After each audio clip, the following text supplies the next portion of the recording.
All right. In this week's episode of the Breakout Growth Podcast, Ethan, Garr, and I chat with Krish Ramineni, co-founder and CEO of Fireflies.ai. With Fireflies, your Zoom and other video meetings are recorded, transcribed, and organized in one place. Essentially, it's like an AI assistant that helps you and your team stay in sync.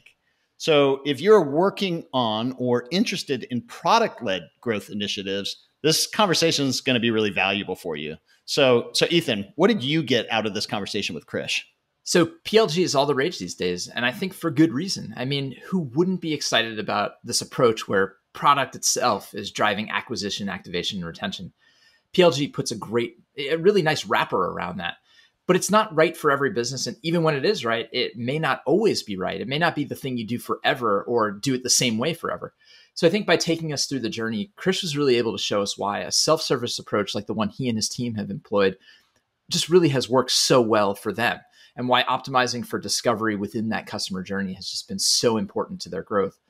But now he's looking to hire account executives to help some customers who need a more sales-driven interaction to actually succeed. So it seems counterintuitive, but I don't think it is at all. So I think we just have caught his story at a time where there's just a ton to learn from it. Yeah, for sure. They are not abandoning PLG. Yeah, I didn't mean that. They've simply reached a point where it makes sense to complement that product-led growth approach with some human touch. You know, you get too many people that are either in the touch sales camp or the PLG camp and become really religious about it. But the fact is, for a lot of businesses, it's going to be a hybrid approach that ends up working the best. And we've seen it before. We saw it with Kieran Flanagan a few months ago from HubSpot. And so HubSpot is kind of the poster child for leveraging a self-service model. It got them to this hyper growth stage. But even they have evolved the model to where they're starting to touch some of those higher upmarket customers that need that additional human touch to bring them across the finish line to a sale. Yeah, I mean, Slack, Dropbox, a lot of companies who are really PLG companies over time have evolved to add in other mechanisms for reaching their customers where their customers live. So, but if you're really, early on in the journey, I think Krish surfaces just really helpful ideas as well. It seems like they're really adept at gaining learnings through their users and following this idea that he kept talking about, that you need to let customers buy the way they want to buy. The way Fireflies has figured this out through that self-serve lens, I think it's just really instructive for our audience. Absolutely. Another theme that emerged in the conversation that I thought was an important one that we don't talk enough about is this need for finding predictability. So in the beginning, it's this, you're just trying to get product market fit right.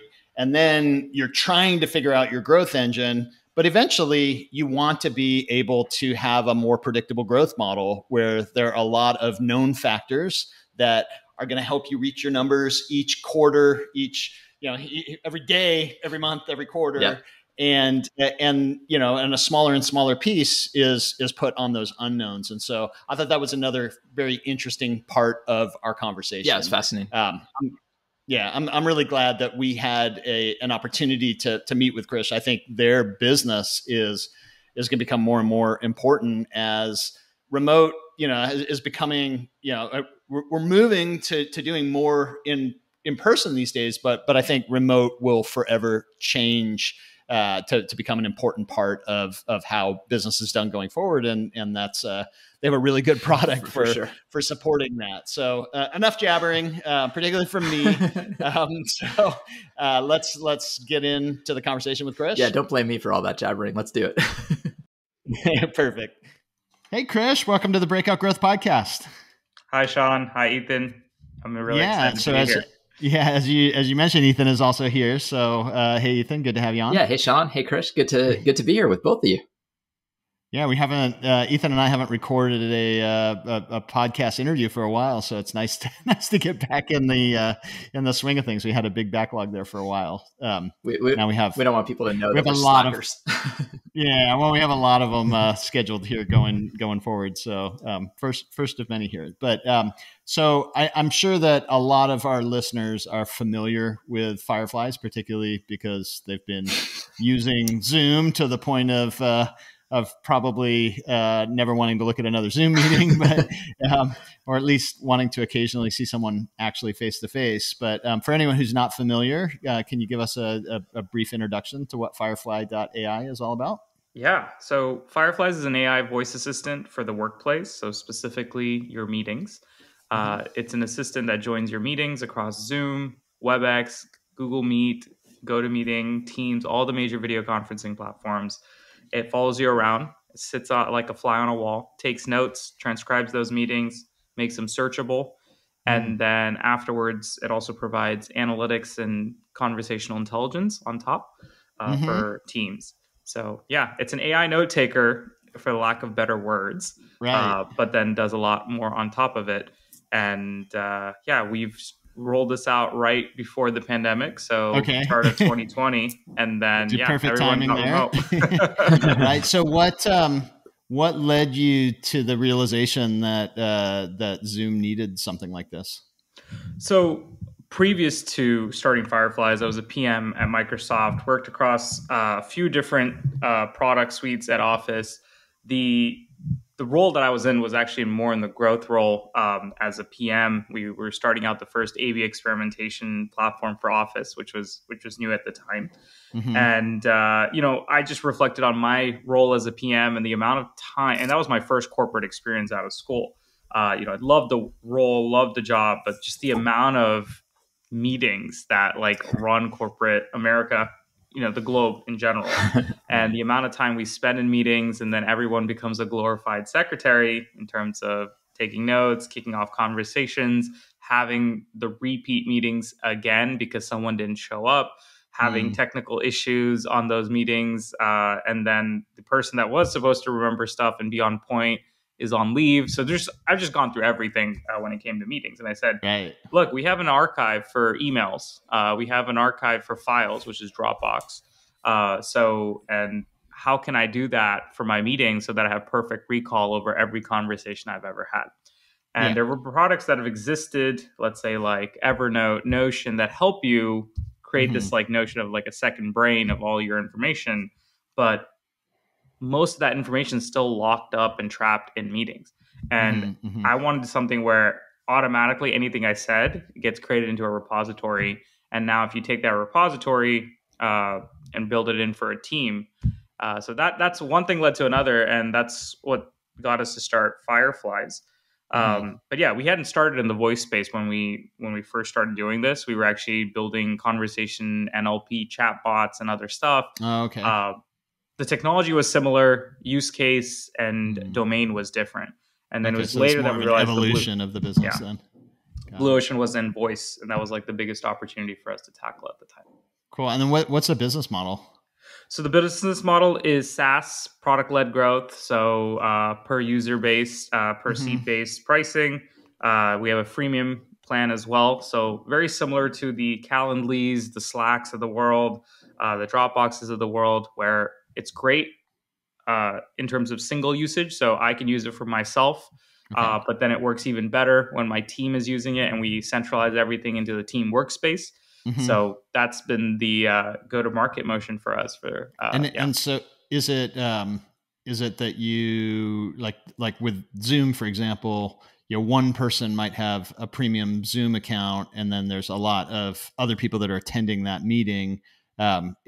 Is that how the licensing works, or is each person needing to have Firefly to essentially make it work? Yeah, any person that's having the meetings would have a license.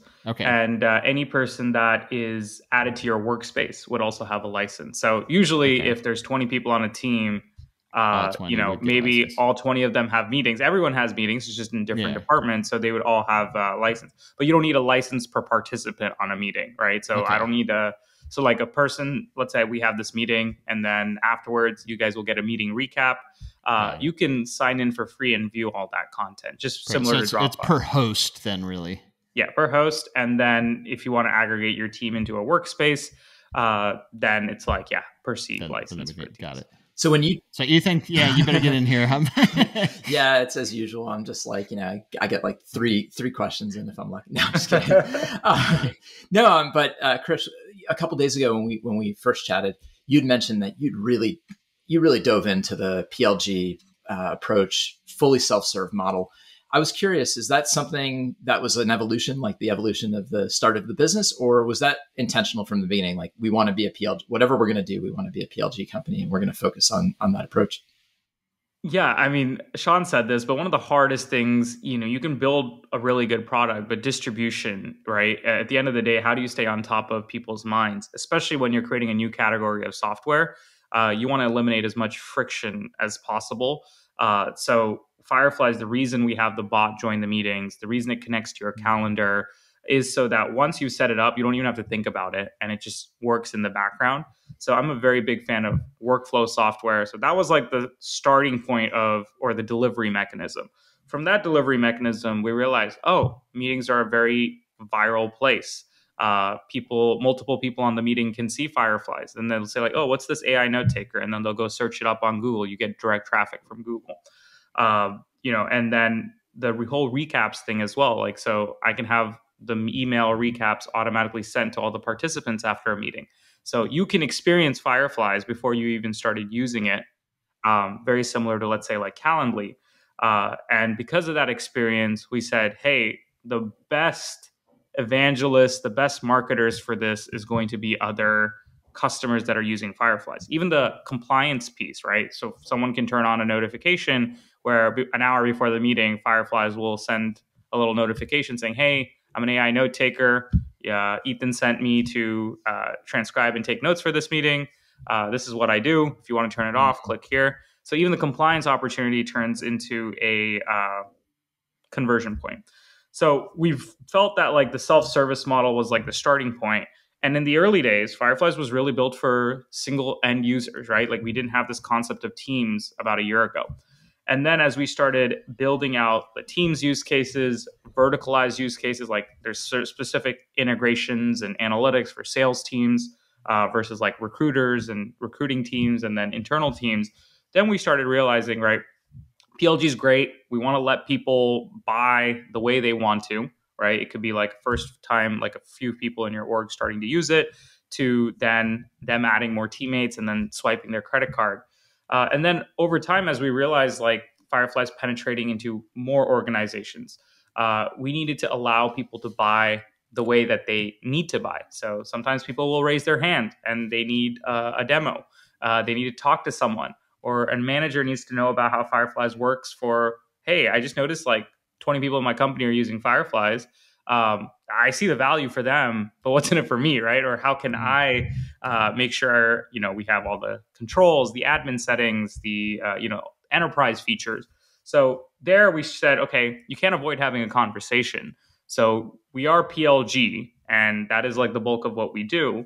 But recent times, and maybe in the last couple months, we realized that the need to have conversations and use PLG as more of like a way to get product qualified leads, and then help those that need help. And so it's a natural evolution. I think even Slack had this where like we're never gonna have salespeople. We're just gonna sell like with the self-service, and it's just gonna be great. That works for a lot of customers. Even like Notion, grew on the backs of that. Like I'm assuming like 70% of their engine is self-service today.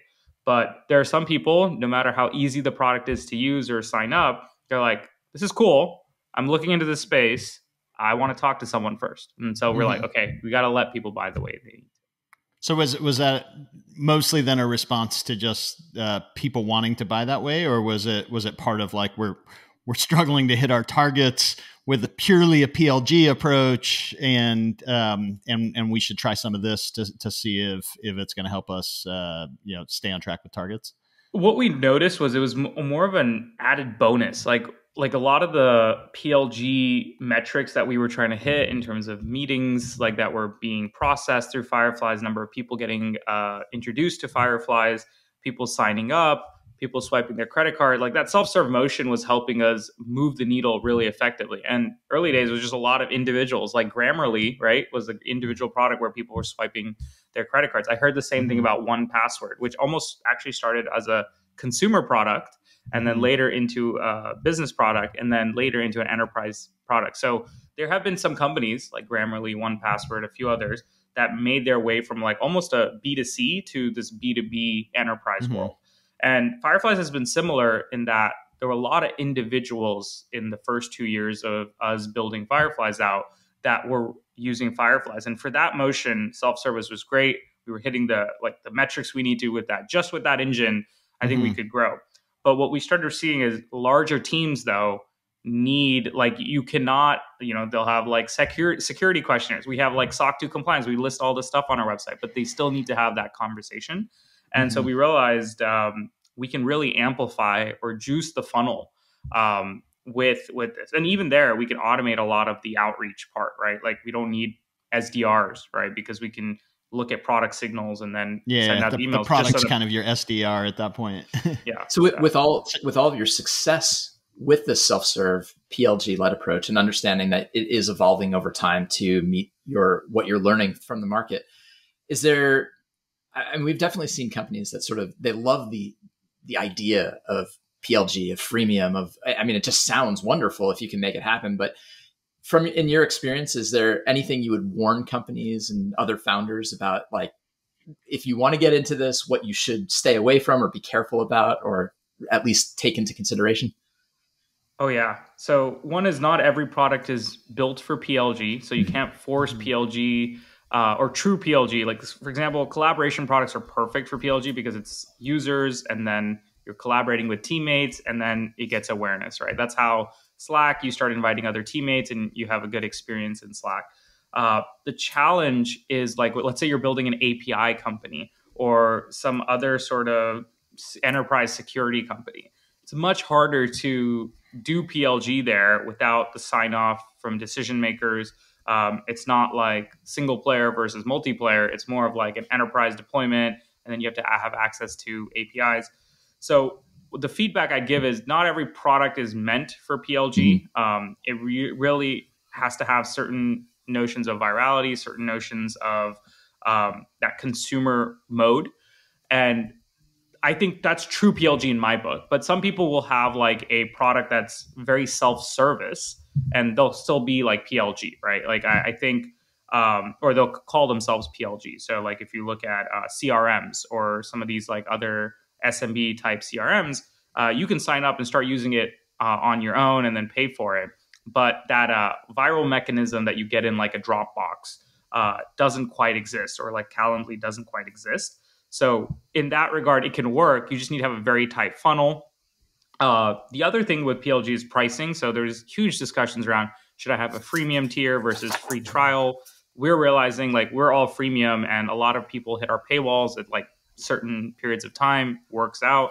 But there might be a need for free trials for our larger customers that are coming in, where they need access to all of the business features to make that decision faster. So our question is, like, which will help them get to that decision they need faster, right?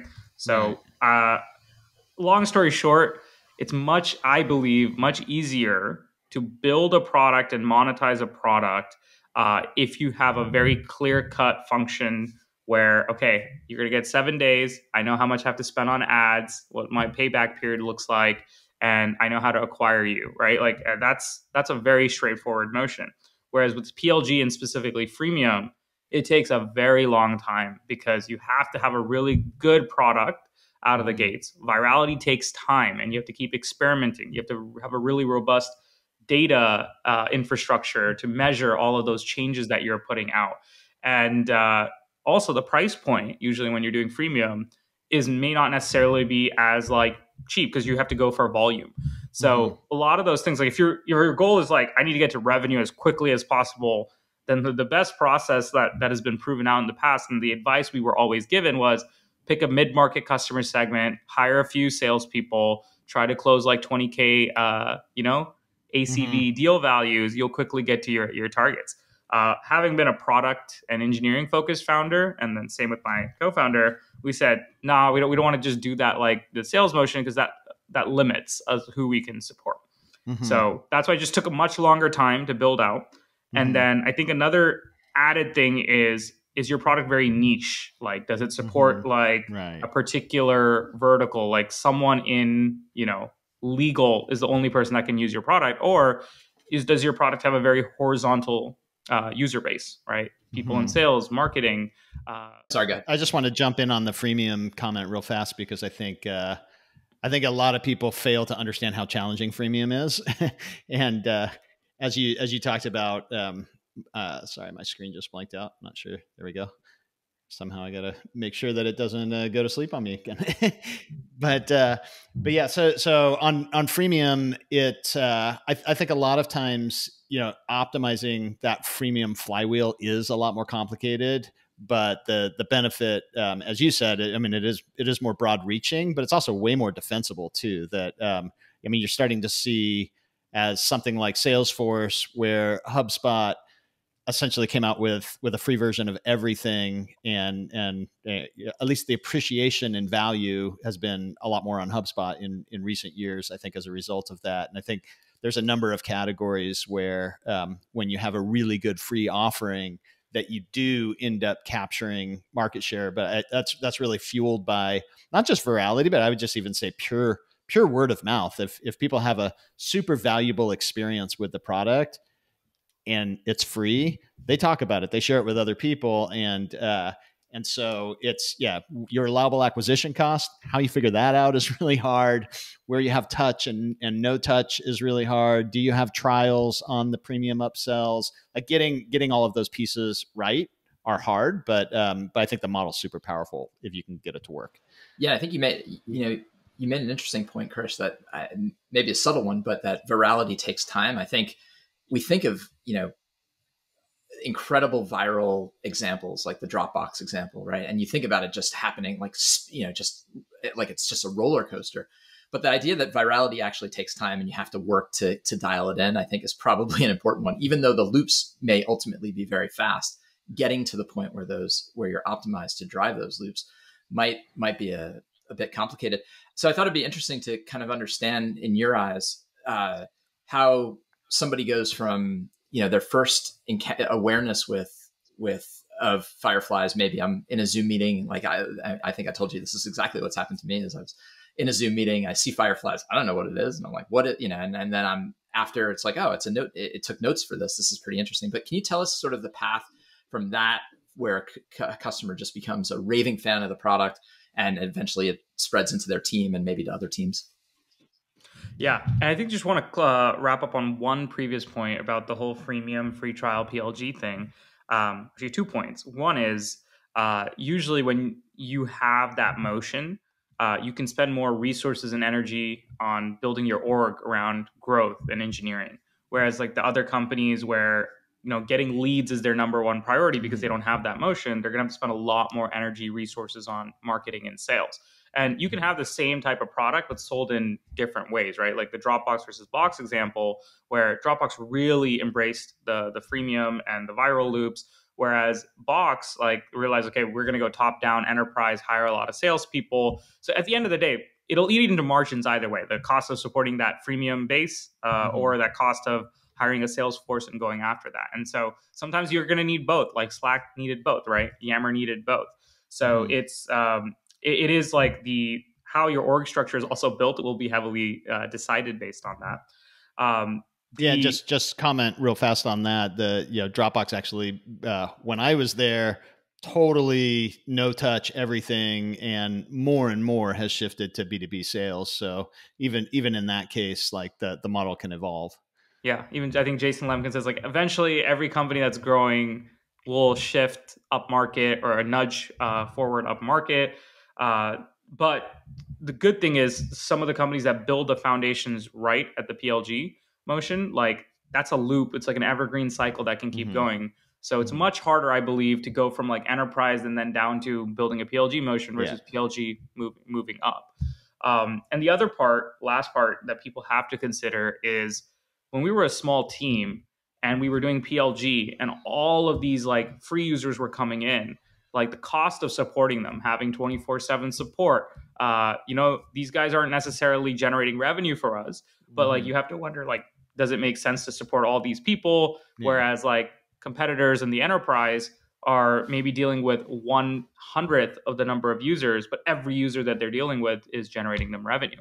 So much easier, like if you're an early stage company, to like pick your battles, right? So there's always trade-offs. We did a lot of that assessment at LogMeIn, and ultimately we realized that those support costs were a marketing cost that fueled that flywheel. That we determined that was the better way to go, and ultimately ended up acquiring the company that took the alternative premium only approach, which was the maker of GoToMyPC, and merged the companies together. But I do think that if you can get it working, it's really hard to compete against, and it's a good place to be. And then cost is another thing.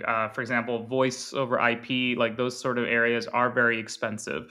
And transcription can be expensive, and we continually work on the infrastructure to lower those costs so we can support the freemium tier.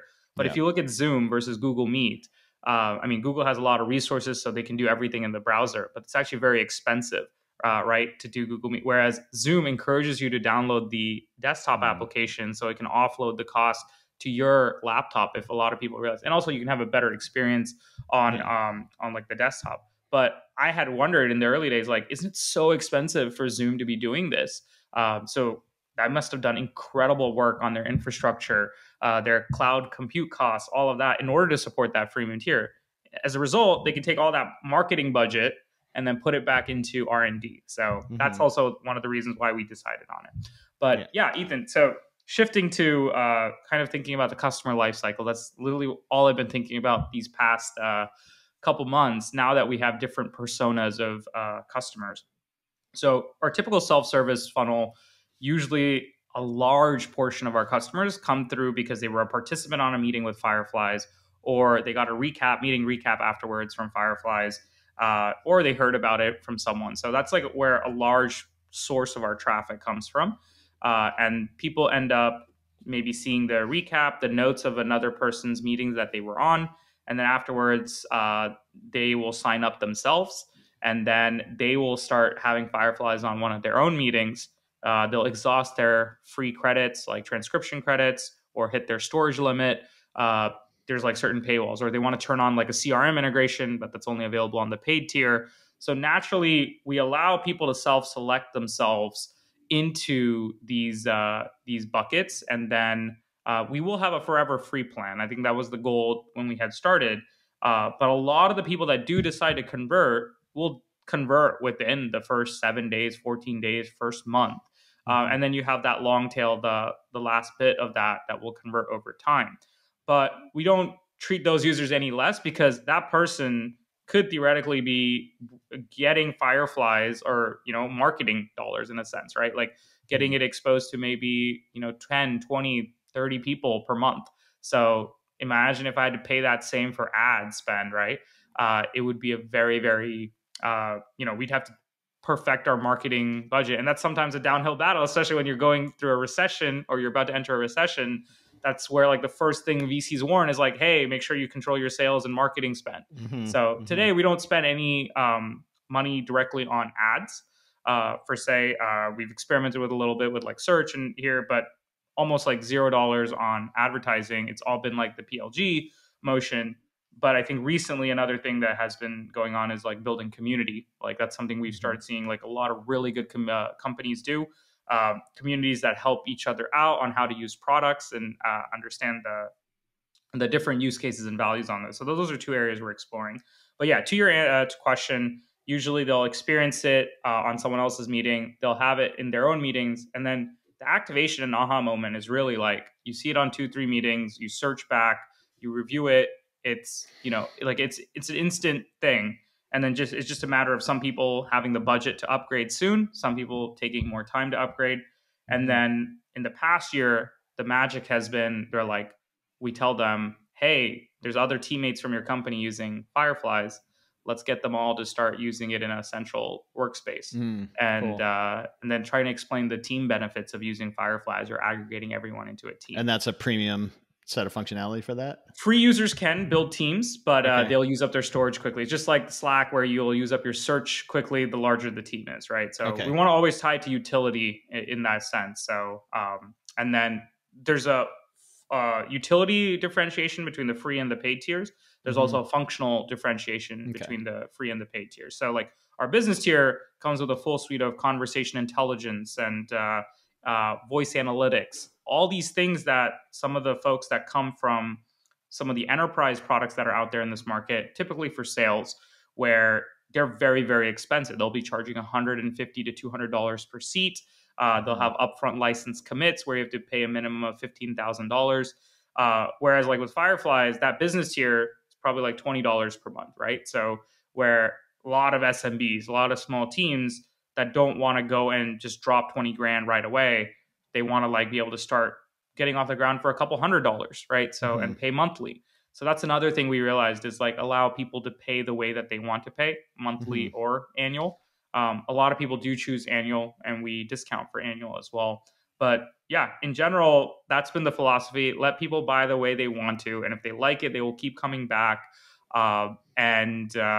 Yeah, that's been the progression of just following the customer journey. You mentioned that you've thought about trials. Have you actually done any testing with trials? We haven't yet, but when people request a demo or want to talk to our customer onboarding version, so we have something similar to Superhuman, where we have when someone has a question or raises their hand and it requires something beyond just support, they'll hop on. There'll be like a customer success, customer onboarding manager that will kind of educate them. These are usually very qualified leads, right? Inbound leads, product leads that are either have 70% of the knowledge about the product or tinkered around with it, or they've read about everything enough because everything is transparent on our website, from pricing to all those things, where when those guys come in, it's less a question about negotiating pricing and it's more about how do I use this? Like, how do I set up? Like, how do I get my teammates on? So in those sort of situations, they will usually like request, hey, can I get a 7-day free trial of the full business tier so that I can test it out with my team, right? Individuals don't need it, but teams definitely do, that are using. So that additional functionality doesn't help the individual really? It can help, like in terms of they need more credits or they want analytics or they want to turn on their Salesforce integration, but it becomes more valuable. It's for more teams. of a team thing. Yeah, especially teams that are trying to solve specific use cases. Like, hey, I have this sales thing that I'm trying to solve. Your business tier does all the stuff this enterprise product does. So I just want to validate that really quickly, right? And so that's where the free trial. So we do the free trials for people that are talking to us. We might roll it out more broadly where, people that reach a certain stage in the product, it's like, hey, you've unlocked a free trial, like 7-day free trial. So we might do that, like a freemium plus like a free trial offering. So there's experiments to be run. There's probably things we got to think about, like, because today we don't ask for a credit card up front. There have been a lot of studies where like, hey, we switched our whole free trial motion to asking for a credit card up front and opt out within like the first 30 days. So I think that needs as much studying as like freemium. See, I think with freemium with the credit card, what's worked best for me is not to have a credit card with the freemium, but to this is just a couple of experiments, but worked really well, where there was a free trial because there's that incremental functionality, and giving people when they come in to sign up for the free product, you say, congratulations for the first 30 days. You're going to get full premium functionality. If you don't want this, you can go to preferences and turn it off. But after those 30 days, you'll go back to the free version and won't have to do anything. And I think what's good with that is that it drives discovery of some potential premium features that they didn't even know they needed until they went in there. Yeah, that's actually something I noticed with Slack. I set up a new Slack workspace like the other day, and the onboarding has completely evolved since when I had previously set it up a few years ago. Whereas I signed up, I invited a few people, and the moment I invited a few people and like started getting engaged, I get an automatic email from Slack saying, hey, you've been upgraded to the premium for the next 30 days. So where they're opting you into or the premium plan for immediately. So you'll have the free paywalls, but in the first 30 days, they want to really get you to use it. So it made sense that they don't want to limit you or pay gate you early on. So first time I tried that, for what it's worth, I had an attorney reach out and say, that's bait and switch, where, and so that's why we added the messaging that you can go to preferences and disable it if you don't want to. Interesting. But that's crazy, because you have a free tier and you're offering more with the free trial. It's funny. But you're like forcing them onto the trial. It's funny because I remember, I'm pretty sure you're also one of those experiments you're talking about, Sean, is when you're at LogMeIn. And I remember using LogMeIn Pro and having exactly that experience where I want to say it was like 15 years ago, some long time ago, but I want to say like remote printing was available in that trial period.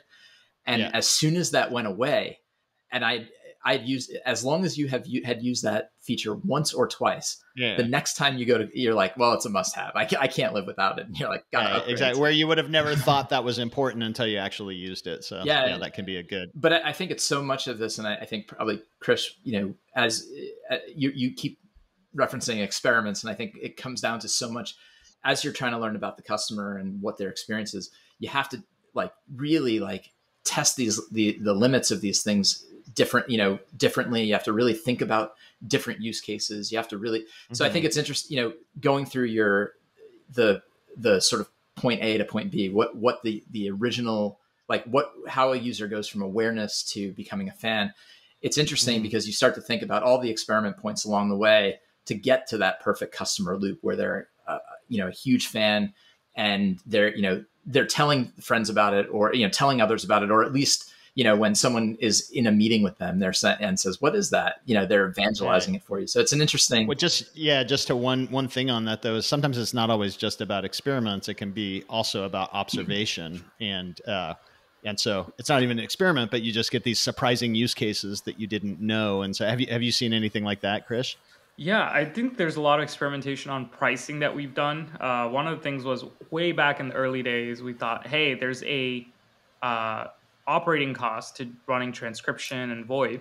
So why don't we make a utility-based pricing where, instead of paying upfront $10 or something, they're literally paying cents per minute, right? And it seems good in theory. It's it's the AWS model. Right. And that completely changes the way you build the product. I think there's a lot of money that can be squeezed out of that approach. But the problem is you'll start seeing immediately people behavior change. People don't like surprises. People don't want to or the amount of that they use it, because what people love is I want a buffet. I pay one price. I use product for how much ever I need. Yeah. And sometimes it's hard, right? Because even with storage or some things like that, you have to put some sort of paywalls, but at least they want something simple. Whereas when you do this AWS style utility pricing, and I've seen some competitors and other folks try that as well, and I've learned my lesson from it. But it's just really interesting where their behavior will change and then their engagement will drop, right? And they will be much more conservative in terms of how they use it. This is the same thing with phone plans back in the day, right? Pay per minute, pay for text. And then everyone started moving towards unlimited, right? You get unlimited this, unlimited that. And then they try to make money in other ways, right? When they sell you the iPhone and the service plan, all of those things. So, and you look at generationally how that's affected use of the phone. Once they move to unlimited, the preferred way to communicate for younger generations is through text, where older generations still call because that's kind of how they learned how to use a phone. Yeah. I remember when I first got my phones, you get unlimited after 6 p.m. or 7 p.m. Or if you were trying to call the East Coast, you got to do this. And now it's let me just make a WhatsApp call, or let me just make a call through, so one of the digital or cloud-based services where it's free because you have data or you have Wi-Fi. So it's just very interesting. I think cost plays a big role as well.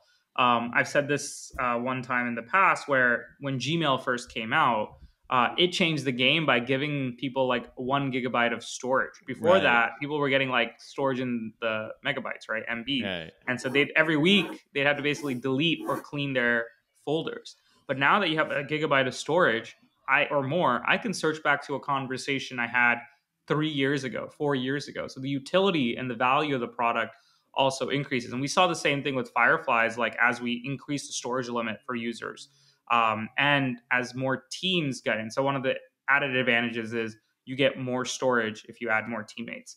And now that you have more information, Fireflies is great. The first week you start using it, but it becomes more valuable, after the first 3 months or 4 months, because now you have all of this important information that you can search back through. I think that's even what drives upgrades on Slack a lot of times, is that once you start using it a lot and then you want to go back and search old conversations, you're on the free plan, you only have so much old conversations you can That's search. what got us to upgrade. Yeah. Yeah. From like, we can theoretically forever use Slack for free to crap. I got to search that message in that channel. I need it right now. Yeah. It was like a link. I can't find it on my email. Like if I don't have that link, I can't go to my next meeting. I'm like, all right, let's just upgrade. Yeah. And then that behavior kind of reflects well on your product, that if people want an archive of Slack conversations, why would they not want an archive of audio conversations? Absolutely, yeah. That's one of the levers with storage as well.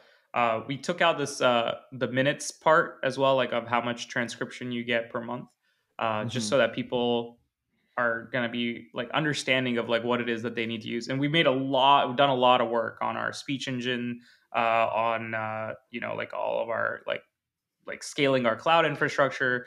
I remember at Dropbox, right before the IPO, I think that's when they moved off AWS to building their own data warehouses, and because cost eventually becomes like a big factor in these spaces. You don't want to keep like growing so fast that you like burn so much on your like cloud spend bills, right? Right. So Ethan, did you have another question? I've got one here. If why don't you go? Okay, I didn't want to be jumping in front of you. So I'm curious. Over time, sort of, in the beginning, you obviously have no clue how quickly the business is going to grow. It's all just based on a set of assumptions.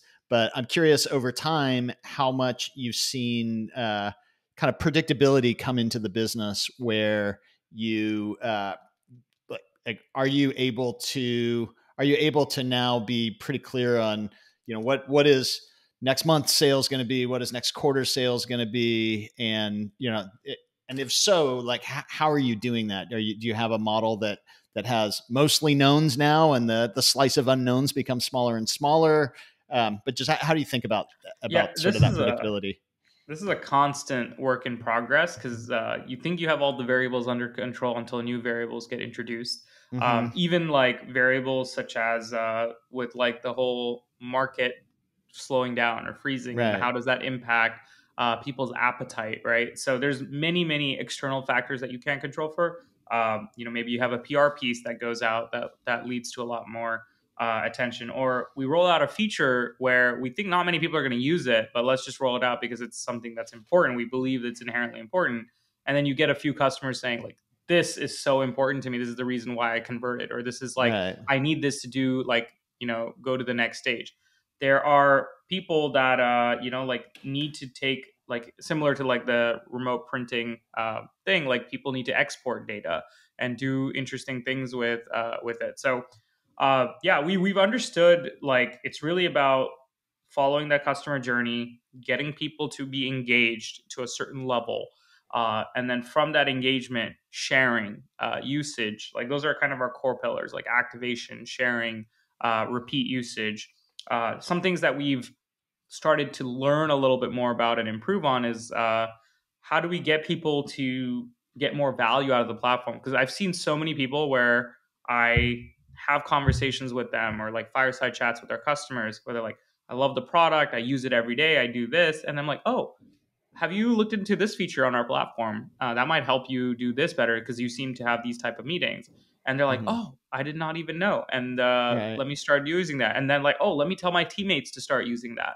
Or let me tell my support team to start using this. And so I had this conversation yesterday. And I'm like, I realized people are coming in for that AI note taker, but there's like so much more on top of the platform for them to discover. So the discoverability is something that we think about. I mean, Facebook had this challenge, like a lot of other companies had this challenge in the early days. It's like you could do so much more on top. And we realize like the value of showing people more when they're ready also naturally leads them to spend more and upgrade faster. And so sometimes if you show it too early, sometimes you can overwhelm them with complexity. So getting that timing right is important.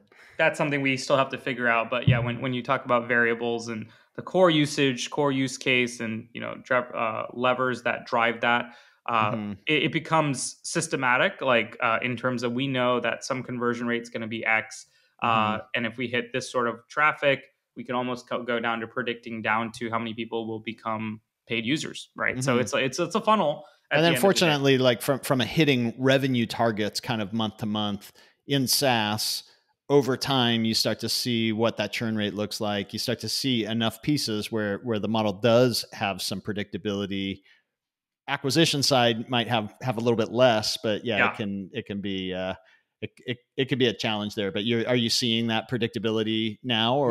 For sure. You see it during the holiday seasons compared to like the previous year. You see it versus previous quarters, certain months, and so I'm always a believer that I look at data into the past and say, okay, I see where the trends are, but I never project forward because you don't know what variable could change, what things can happen. But you know what to expect, and you start building a baseline or benchmark. Okay, this metric is down. That means these other metrics are going to be impacted. These are lagging indicators. So yeah, like that can be scaled all the way from sign up to like revenue. So there is the thing. That's the holy grail of every growth team. And it takes a very long time, right? Like it just takes such a long time where sometimes like I advise people, really, you want to do that, or just go like monetize with a fixed thing. Some people don't even have a free tier. They'll say, just hop on a demo with me. So what I will say is, if you have really good salespeople, you can almost band-aid and just leapfrog all those other things you have to do if you like are not a fan of sales or you don't want to deal with sales. So I've seen like a lot of amazing YC companies, other companies where they're like, talk to us, like just hop on a call, and then they just get them to become a paid customer right away, and they just skipped all of this, right? So yeah.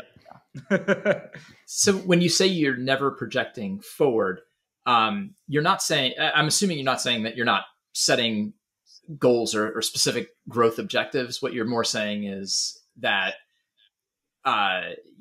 what you're not going to do is try to predict how the unknowns are going to drive you there. You're saying, this is what we want to accomplish. Let's do these things and see if we accomplish that. Is that more of the approach? Yeah, because when you look at hockey stick curves to the right, like, and when you see those VC decks, like that's what people say. But realize, I think it's more of like step functions where you'll have some plateaus, and then all of a sudden you make some change or experiment. It's like, wow, that increased it more than I anticipated. So we have goals in terms of what we're trying to hit, but it's the predictability of, okay, because we're making so many changes, so many experiments. We don't know which experiment is going to cause that next step function bump, right? Or which sometimes experiments cause negative bumps. We've had that or like drops as well. So I think of it as more of a step function. And there are certain things as you experiment and get more rigorous about it and have a really disciplined culture around it, where it won't even be like the hockey stick curve. It'll be a straight spike up. And then you'll figure out like, okay, we've kind of maximized that experiment, so it's going to plateau. And then you find the next experiment. So I kind of look at it that way. And so are we in like that step function jump phase, or are we kind of like in a stabilized phase, right? So as long as your step function is moving up and to the right, you're fine. But that's why I'm like, I think companies that are much like, bigger, been around longer, like Zoom, could have predicted, like kind of predict their volume on their like freemium, on their paid, on their sales funnel. So yeah, it definitely feels like there's an evolution where the early days is just a bunch of guesswork, and then eventually when you're a public company, there's just so much historic data that the business becomes a lot more predictable, and that's why they can kind of give guidance to analysts and investors, months in advance. But in that middle stage, I think a lot of it is trying to just get a handle on collecting up those knowns and being able to build sort of a predictable growth curve on the known things. And then, as you said, the experimentation, there's such a swing that a great experiment can give you. But yeah, it's. I always wondered though, like, because like for growth, there could be some things that like go off, and then that change the complete like scale of projections that you go. Whereas when you hear a lot of the analyst calls, and for these larger companies, it's usually like what their predicted revenue is, and there's a lot of factors that go into it. But usually when they're very sales led, that you have X headcount, you have a Y close rate, and then it's a very predictable of like, how many people do I add, how much money do I spend, how many leads do I get, and can I repeat that process? And so when it's very fascinating to me when like VPs of sales are able to like talk about, we're expected to close this, and I'm like based on what heuristics, versus with growth, it's much harder because there's just so many signals, so many different factors. But again, I always wondered, can like it's amazing how some sales companies can grow exponentially versus linearly. And they're also optimizing their pitch. Like it becomes easier to sell. So now think about a PLG company that has to manage that freemium, the growth levers, the sales levers, the expansion levers.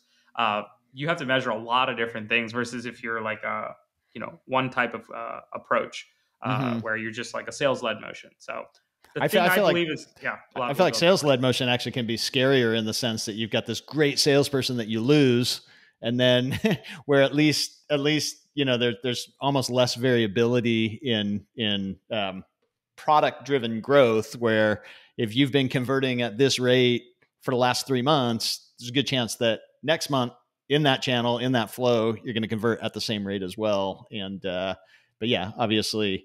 But even on, sales forecasting is something that they've weighted pipelines, and there's whole formulas that. That's a field I would love to learn a little bit. More about. The other thing is, even for growth, you can find channel saturation.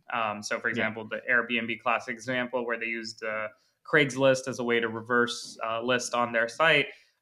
You'll have certain things. So when people use the word growth hackers, like people think, oh, it's like these one-off hacks, but actually the real growth hackers, the real growth engineers are building these long-term sustainable loops. Yeah. But for the startups that are kind of listening to this, like early stage startups, sometimes it is really like one of those hacks that gets the ball rolling for you. Right. There's nothing to optimize if you don't have any traffic. And so, a lot of times it does take that big idea that gets you the flood of people coming in to where you can start doing a more rigorous experimentation approach. Yeah. So Krish, we always wrap up with one final question, but I actually want to ask you, it sounds like Fireflies has grown really quickly and seems really just a fascinating business with, I think it's much more than just this AI note taker that some of us know it as. Are there key roles that you're trying to fill at this point that our audience might be interested in? Yeah, so surprisingly, we're hiring our first salespeople. Okay, there you go. Segue into this. So we're hiring our first AEs, and the requirement there is we have all these product qualified leads, and there's people inside large organizations, Fortune 500, Fortune 1000, that are using Fireflies, and we just want to start having conversations and seeing how we can turn those excited individuals in an org and then turn that into a full-fledged, maybe the sales motion for learning that. And that'll be an experiment in its own, right? For sure. Very similar to a growth experiment. So for everything I've said about PLG, we are looking into that as well. That's where the investment's going. But no, I think I think that's been one of the key points here is that that companies evolve, and they as you grow, even if PLG and self-serve is a super important part of how you approach the business, it may have to evolve over time to meet, to keep making those experiences for your users what they're looking for. Yeah. You've said a couple times here, you want to let customers buy the way they want to buy. And I think that's well, and the product qualified lead piece, I think, is really the important part there is that, there's a touch model, but it's not lead gen and cold calling. It's ultimately emails and so it's fast because I've had a few conversations so far with people and like, wait, so you don't have this SDR function? You don't need to do this? I'm like, no, we have these leads. We just don't have someone like going after them. Right. And they're like, wow, this is a dream come true for any sale. I'm like, really? Like I thought every company would do that, but because it's amazing that there are other companies where they are able to create, sales through cold email, cold outreach, cold phone calls, getting time schedule on the AE's calendar. So I'm hoping that it's a fun role. It's our kind of a new way of building out our GTM sales motion. As a former cold call salesperson myself, that sounds way more fun. So Krish, we always ask, what do you feel like you understand about growth now that maybe you didn't understand as well a few years ago? So I think growth is a repeatable process. It has to be a sequence of experiments. A lot of times when I read about growth hacking was about you finding this silver bullet. There is no silver bullet. It's consistent iteration. Yeah. And also you move what you measure. I'm one of the biggest believers in that. You can have hundreds of signals, hundreds of metrics, but really pick one metric, and then that metric will usually have a lot of lagging indicators that'll determine the rest of your business. So, but if you're not measuring that, you're not going to think and take action in that direction without measuring for that. So you move what you measure, and then it's all about repeatability and experimentation. Yeah. I love it. That's good stuff. So good. We won't dilute that piece of advice as we wrap up here. We'll leave it on that. And so thanks, Krish. We really appreciate you sharing the Firefly story, and we're excited to see where you go from here. I had a lot of fun. Thanks, Sean. Thanks, Ethan. Thank you.